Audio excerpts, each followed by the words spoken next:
Okay, thank you, everybody. And we're going to continue on with this problem. We've done, in part one, we've done balancing the equation and proving that this is a redox equation, reaction. So now we want to get to the stoichiometric part, is what is the maximum amount in grams of O2 that could be produced from 2.5 grams of KO2, potassium superoxide, and 4.5 grams of carbon dioxide. So one of the things about chemical reactions is that we don't know, there's what we call a limiting reagent and also what we call an excess reagent. And basically what we want to do is we want to base our calculations on the limiting reagent, that is the reactant that is in short supply, and that's going to govern, that's going to determine how much of the product, which in this particular case, we're trying to make dioxygen, maybe for self-containing breathing apparatuses, dioxygen. For so therefore, we're only given the amount there of. Let's look at this. We've got 2.50 grams of KO2. I'm going to put that on the bottom. Got 2.50 grams. And we also have 4.50 grams. So in our reaction, this is what we're starting off with, 4.50 grams of CO2. But we don't know if we take these two and combine them, heat it up, whatever we need to do to get this reaction started, we're going to form potassium carbonate and oxygen gas. We're going to form those two products, but this is what we're interested in. So this is what we want to know, with these starting amount of material, what is the maximum amount of O2 that we can ever hope to obtain, and that is what we call the theoretical yield, because in theory, that is the maximum amount of oxygen gas that we can perform. And since we don't know which reactant is in short supply, and that's going to be the limiting reagent, we need to be able to determine which reactant, potassium superoxide or carbon dioxide, is the limiting reagent. So we need to start first of all, because we're going to have to go from grams to moles to moles to gram. That is our basic roadmap for doing stoichiometric calculation. Grams to moles, grams of reactants to moles of reactants to grams of products and moles of product. We need to be, grams of reactants to moles of reactants to moles of products, and then back to grams, because as you know, we go into the laboratory, we weigh stuff in grams, milligrams, or kilograms. So therefore, we need to be able to convert the product to grams, kilograms, or whatever mass we're using, so we can be able to go into the laboratory to weigh those amount of substances. So therefore, we need to do the molar mass. In order to go from grams to moles to mass, we need to go to molar masses. And to save time, I've already calculated, and you can go ahead and check me out on this. For potassium, the molar masses of each of these compounds for potassium superoxide is 71.102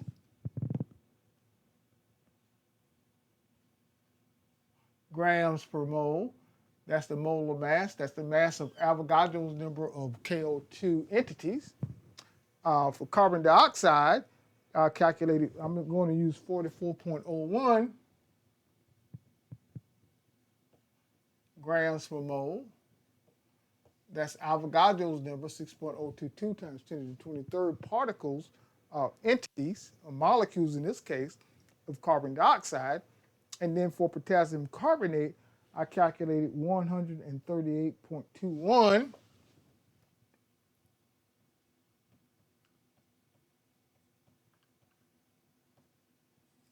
as the molar mass. That's Avogadro's number of entities for potassium carbonate. And of course, for oxygen, we're going to use 32.00 grams per mole. Avogadro's number of O2 molecules. So I've already done that. And so now the procedure that I like the best and what most textbook suggest and prescribe is to, since we're interested in this, how much of this we can make, that's why we carry out reactions, is that we're interested in how much product. That's the main emphasis in carrying out a chemical reaction, is to produce a compound that we can use that's very useful for what we're trying to do. So therefore, and so what I like to do is to assume the limiting reagent. Let's assume that each compound here is limiting. And let's go ahead and calculate the number of O2 that we can produce, assuming that this is the limiting reagent. And then go back, because the limiting reagent is going to define how much of the product we're going to get, because it's going to be in short supply. It doesn't matter how much of the other compound we have, which is the excess reagent. It doesn't matter because there's going to be some left over anyway, but the limiting reagent is really going to determine how much product that we're going to get. So we need to, first of all, look at how much, we need to identify the limiting reagent. So this is what we're going to do here, is I'm going to see how much of, starting with 2.5 grams of potassium superoxide, how much O2, the maximum amount of O2 we can get from that. And then we're going to go back and look at the amount of 4.50 grams of carbon dioxide and find out how much of O2 we can get from that. And the reagent or the reactant that produced the least or the lesser amount of the product is, by definition, you can see it stand to reason that that's going to be our limiting reagent. It's going to limit how much our product we're going to get. So let's do that. So therefore, our thing is, as I mentioned, grams. I'm going to put here grams to mole to moles to grams. Grams of reactant, moles of reactant, moles of product to grams of product. And that's the general roadmap that we'll be using for solving stoichiometric calculations. Of course, if you're given moles, you don't need to convert grams to moles. You can go from moles to gram, and that will be equally okay. It all depends on what the problem is asking. But we are given, we're talking about the grams. We're given grams, so we got to convert grams to moles to grams. So here what we do here. So we have, just to save time, I'm going to go over my little, over the back of the envelope calculation here, is we're going, let's start with KO2. Let's assume KO2 is the limiting reagent. So we got 2.50 grams of KO2 times 1 mole of KO2 divided by, and we got the molar mass, 71.102 grams, and that would be that would convert the grams of KO2 to moles of KO2. And now we use the stoichiometric factor. The stoichiometric factor is the mole ratio of the coefficients in the balanced equation that relates the product to a reactant. So you can see this mole ratio is 3 moles of O2 to 4 moles of KO2. So we want to do that, and times 3 moles of O2 to 4 moles of KO2. So now what we've done, we've canceled out and we can say KO2. We've canceled out the KO2, we've got moles of KO2, and now we've canceled out the moles of KO2. We can put KO2 here. We cancel that out. Now we got moles of O2, and now we can convert that to grams if we need to, which I would recommend is 32.00 0.00 grams of O2 per mole of O2. So the moles of O2 cancel. That is dimensional analysis using the factor label method that we call dimensional analysis. And then we can see that if we do that, we can see that if we can assume that KO2, potassium superoxide, is a limiting reagent, we will get as a maximum amount of 8.8.8439 grams of O2. I'm going to say possible right now, because we don't know if that's the limiting reagent. We're just going to say that is possible if this potassium superoxide were the limiting reagent. So let's go back and do the same thing for carbon dioxide. So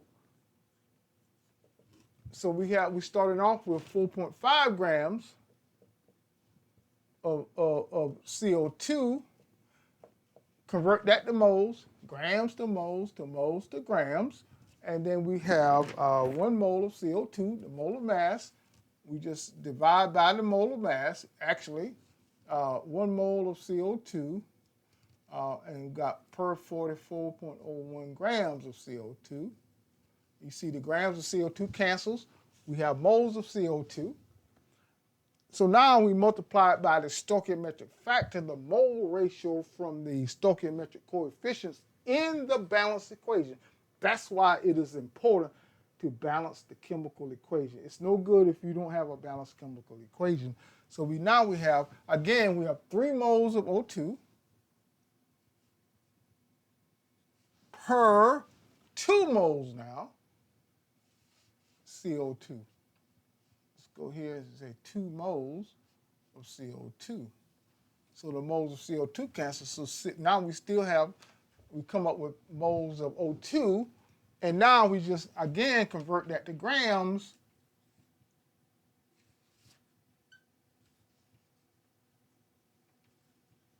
Moles of O2 cancel, and that's going to give us the grams. We go and get our calculator and do the arithmetic, and therefore we have my calculation got 4.908 grams of O2 possible. So now we look at this to determine the limiting reagent. We look at this and we say, well, potassium superoxide generates the least amount of oxygen product. So that must be, potassium oxide must be the limiting reagent because it limits the supply of oxygen. So the reagent or the reactant that gives the least amount of product is by definition the limiting reagent. So therefore, we want to make sure we know. I like to use LR. Box it in, LR. That's the limiting reagent. The reagent or the limiting reactant is the one on the left side, on the reactant side. And then the other reactant is, by definition, of course, is going to have to be the excess reagent. So we have identified the limiting reagent and the excess reagent by looking at the amount of product that we're looking at, that we're interested in, that it could form. And then we can say that the theoretical yield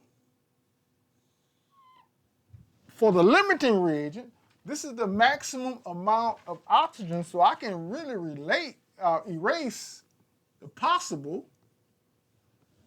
This is going to be the maximum amount of oxygen gas that we can produce. So this is called the theoretical yield. I like to call it TY. You can use TY if you want to, but you make sure you understand that your instructor need to understand that you are identifying this as the theoretical yield in grams. Now, your instructor may ask you the theoretical yield in moles, so you don't really have to use that step. You can just stop right there and then do the theoretical yield in moles, and it will be the same thing, but I like to use grams because that's what we go into the laboratory to measure. So this is the way I prescribe to get your theoretical yield your limiting reagent, excess reagent, and the theoretical yield. And actually, we can go a little bit further here. So C is what is the maximum amount in grams of O2 that could be produced. This is the maximum amount. This is based on the theoretical yield. In theory, you're going to get this. But in practice, you may not get that much. There's always things that can go wrong in a reaction. You may make a mistake. You may not have weighed things properly. You may not have weighed them properly, or you didn't react them long enough. The temperature wasn't right. There's always ways that the mechanism could be imperfect and all of this, and you might not wait long enough. So in most cases, you will not get, in practice, if you go out and carry out this reaction, you may not get that much. So your actual yield is what you actually recovered from the reaction. So we can go down to here is in D, what is the percent yield of oxygen gas if 0.8270 grams of O2 of dioxygen was actually recovered. So this is what we can ever hope to get. You can't get more than that. If you got a yield that is more than 0.8439, then something went wrong. You didn't dry it out good enough. You didn't weigh it out properly. You cannot get more of your product than what is specified in the theoretical yield. That is the maximum amount that you can get. So your actual yield is going to be less than your theoretical yield. So we have a way of quantitating how much you actually produce from your reaction, and that is called the percent yield. So your percent yield is equal to the actual yield over the theoretical